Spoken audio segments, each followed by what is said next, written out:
This week, I thought we would take a break from the regular just filmmaking talks and kind of shake things up a bit by paying tribute to my top 5 favorite directors. We're going to go 5 to 1, starting with my number 5 pick and all the way up to my number 1, so here we go. Number 5, J.J. Abrams. J.J. Abrams has a very impressive filmography ranging things from Lost to the Mission Impossible 3, Super 8, the Star Trek reboots, and the new Star Wars. I love his style and I love his respect for the genre of sci-fi because he kind of brings something new and inventive to it, but it also feels familiar.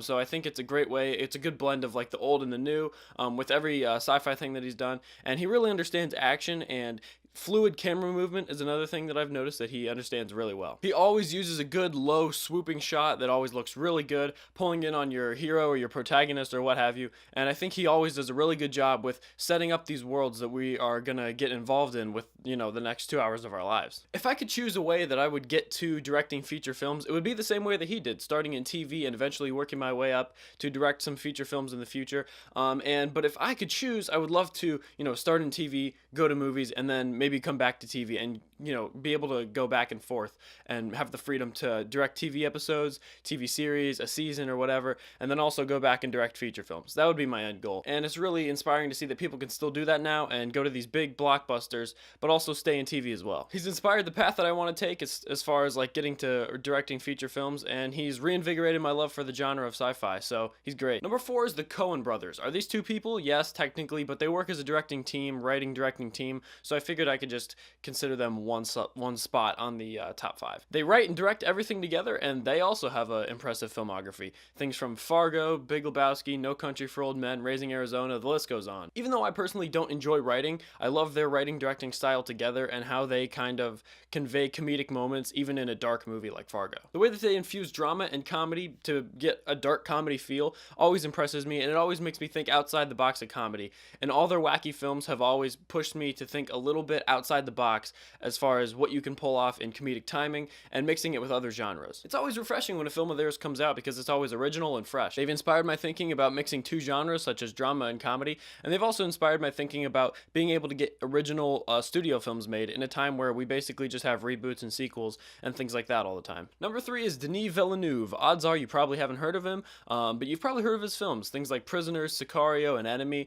They're all great. He directed 2 of my favorite films of 2013, Prisoners and Enemy. Both of these films haunted me and made me think about the boundaries of filmmaking and made me think about the film itself way past the end time of the movie. All of his films have a very dark and brooding tone, and they make me think of the things that I could do with just color, because the way that he uses color in his films always kind of pushes how you would expect them to use color, because the color that they use is used to back up like the character's emotions and things like that, and it's very impressive what they can pull off by just picking a certain color and using it at a certain time, how much of it, how little of it, and it's amazing. I love the tone he's able to convey, like I said, and I love the performances that he can get. Number 2, Steven Spielberg. Where do I even start? You love him, I love him. Jaws, E.T., Jurassic Park, Indiana Jones, Minority Report, Schindler's List, Saving Private Ryan. The list goes on. It's impossible to talk about modern directors and not talk about this guy. For me, my favorite film of his is Raiders of the Lost Ark, and personally, I think it's very difficult to talk about his wide variety of a filmography, so I think we should just narrow it down to Raiders of the Lost Ark as far as the specific movie of his that we're going to talk about. For me, Raiders is the Steven Spielberg movie. It has the heart and the scope and the adventure that all of his other films have, but it's my favorite. In my eyes, it's a perfect film, and the action and drama that Spielberg is able to infuse in a story like this is unreal.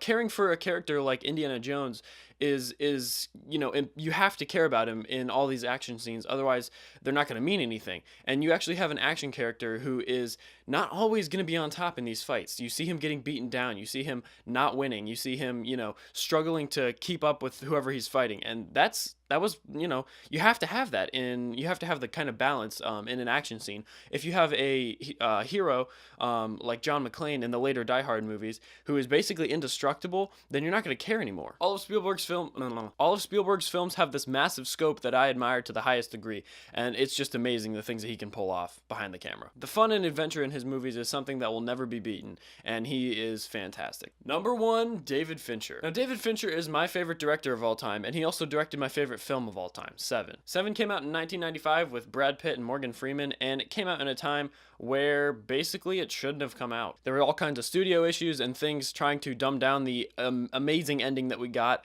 It's kind of a miracle that we got the ending that we did, because there were so many different like entities trying to get them to change the ending.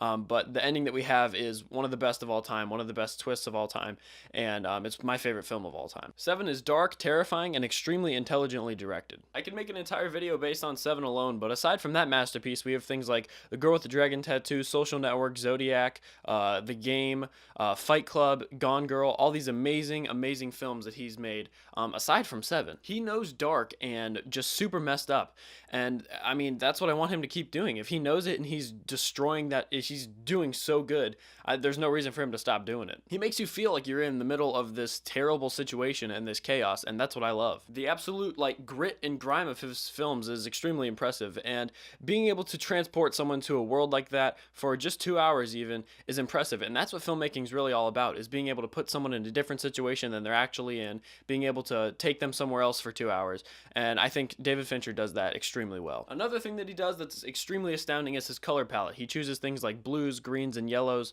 all dark, muted tones of those colors to convey the either like cynical coldness or the gross, grimy environment that our characters are in and the world that they inhabit. And it's amazing, again, the way he uses color just to convey emotions and character motivations and things like that. In Seven especially, you see these amazing camera angles and camera setups that he uses specifically to convey the emotions and motivations. And I can make an entire video on Seven, like I said, but it's just amazing that he can pull this off.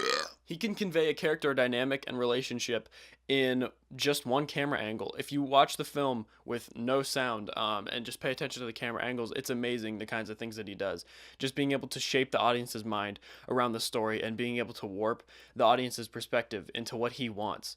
And that's why David Fincher is my favorite director. So that's it for this week. If you like what you saw here, don't forget to like, comment, subscribe, and share. This has been a Runaway Brain production, and I'll see you guys next time.